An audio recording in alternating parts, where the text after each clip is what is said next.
Ada apa Xi Jinping? Ratusan warga protes di Cina.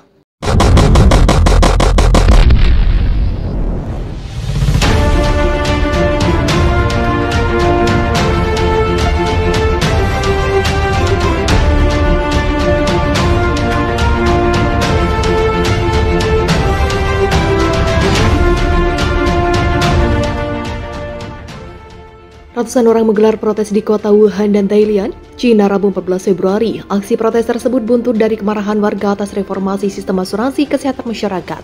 Reformasi pada sistem asuransi kesehatan masyarakat Cina telah mengurangi tunjangan yang dibayarkan setiap bulan kepada para pensiunan. Ini berlaku sejak 1 Februari.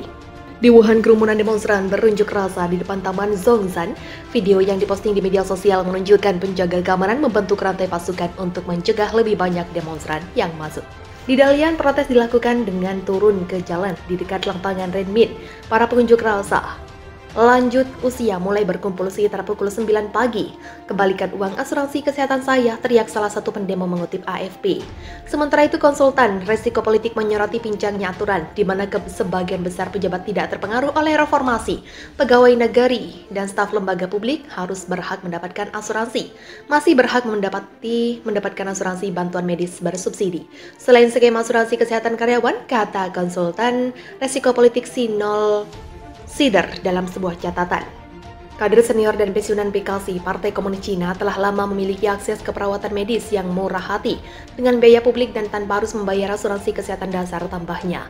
Pemerintah daerah dapat berkompromi dan memenuhi tuntutan pengunjuk rasa lebih awal daripada terlibat dalam perselisihan yang berlarut-larut. Jelasnya, di negara tirai bambu sebenarnya demo jarang terjadi karena pihak berwenang akan menjaga ketertiban umum secara ketat, di mana oposisi dendam. Meskipun demikian, ekspresi kemarahan publik terkadang muncul, termasuk protes terhadap aturan ketat COVID-19 yang kemudian dibatalkan. Di Dalian, protes dilakukan dengan turun ke jalan di dekat lapangan Renmin. Para pengunjuk rasa lanjut usia mulai berkumpul sekitar pukul 9 pagi. Kembalikan uang asuransi kesehatan saya, teriak salah satu pendemo mengutip AFP. Sementara itu, konsultan resiko politik menyoroti pincangnya aturan di mana sebagian besar pejabat tidak terpengaruh oleh reformasi. Pegawai negeri dan staf lembaga publik harus berhak mendapatkan asuransi. Masih berhak mendapatkan asuransi bantuan medis bersubsidi. Selain skema asuransi kesehatan karyawan, kata konsultan resiko politik Sinol Sider dalam sebuah catatan. Kader senior dan pensiunan PKC Partai Komunis Cina telah lama memiliki akses ke perawatan medis yang murah hati dengan biaya publik dan tanpa harus membayar asuransi kesehatan dasar tambahnya. Pemerintah daerah dapat berkompromi dan memenuhi tuntutan pengunjuk rasa lebih awal daripada terlibat dalam perselisihan yang berlarut-larut. Jelasnya, di negara tirai bambu sebenarnya demo jarang terjadi karena pihak berwenang akan menjaga ketertiban umum secara ketat, di mana oposisi dendam. Meskipun demikian, ekspresi kemarahan publik terkadang muncul, termasuk protes terhadap aturan ketat COVID-19 yang kemudian dibatalkan. Angkatan Bersenjata Indonesia dan Sekutu meningkatkan kekuatannya di front timur dengan 30.000 personil yang sedang diterjunkan membantu unit depan untuk membantu pasukan Cina dan Nazi Jerman di Guangxi. Laporan pergerakan puluhan ribu personel militer diungkap oleh Kepala Administrasi Militer Komando TNI setelah mendapat perintah dari Presiden sebagai ajang balas dendam terhadap hancurnya 2 jet milik Rusia yang menjadi saudara terbaik Indonesia. Dalam pernyataannya, Jenderal Komando mengatakan jika puluhan ribu personel TNI langsung dikirim dengan persenjataan canggih dan tim elit terbaik Indonesia yang akan bergabung dengan unit penyerangan bersama Turki untuk membasmi pasukan Nazi.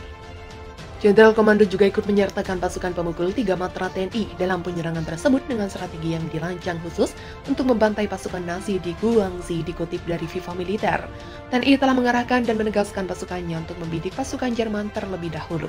Kontak tembak yang sebelumnya telah terjadi juga telah dikabarkan TNI telah berhasil merebut alutsista milik Cina yang dimenangkan dari pertempuran di Hainan, kini tengah memanfaatkan senjata tersebut untuk terus maju ke Guangxi. Meski tidak menjelaskan varian tank yang berhasil diambil alih, menyebut senjata itu menembakkan arteri sebanyak 49 kali sebelum akhirnya jatuh ke tangan TNI. Informan kami melaporkan pertempuran di jalan kota mulai pecah dan proses evakuasi tidak mungkin lagi untuk dilakukan.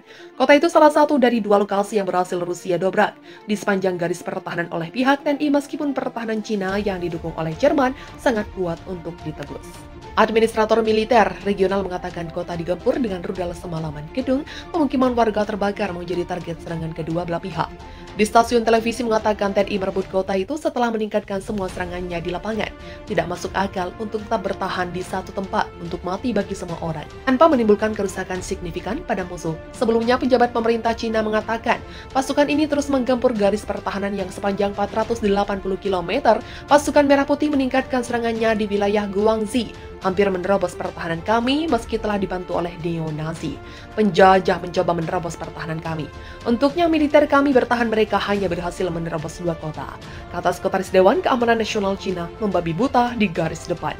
Pasukan elit TNI bantai Cina dan sekutu di Hainan serangan Indonesia yang terus dipusatkan di Hainan wilayah timur setelah memenangkan pertempuran di Laut Cina Selatan telah menghancurkan sebagian kota yang berada di daerah tersebut.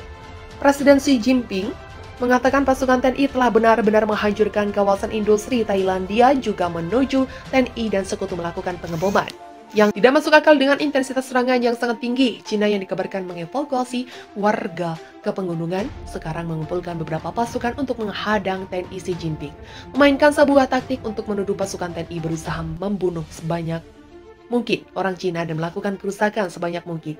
Dia mengatakan bahwa sementara pasukan Cina terus menahan, TNI mencoba untuk memberikan lebih banyak tekanan. Di Thailand ini adalah neraka di sana dan itu tidak berlebihan. Dia menambahkan bahwa 12 orang tewas dalam pengeboman brutal dan benar-benar tidak masuk akal. Kemarin menurutnya tindakan tersebut tidak dapat dibenarkan karena sengaja membunuh sebanyak mungkin warga Cina di tengah Imlek, padahal nyatanya dikabarkan pasukan TNI dan sekutu masih sempat diam selama 1 hari setelah kedatangan mereka di wilayah tersebut. Akan tetapi, Xi Jinping terus memberi ulasan-ulasan tajamnya memojokkan TNI.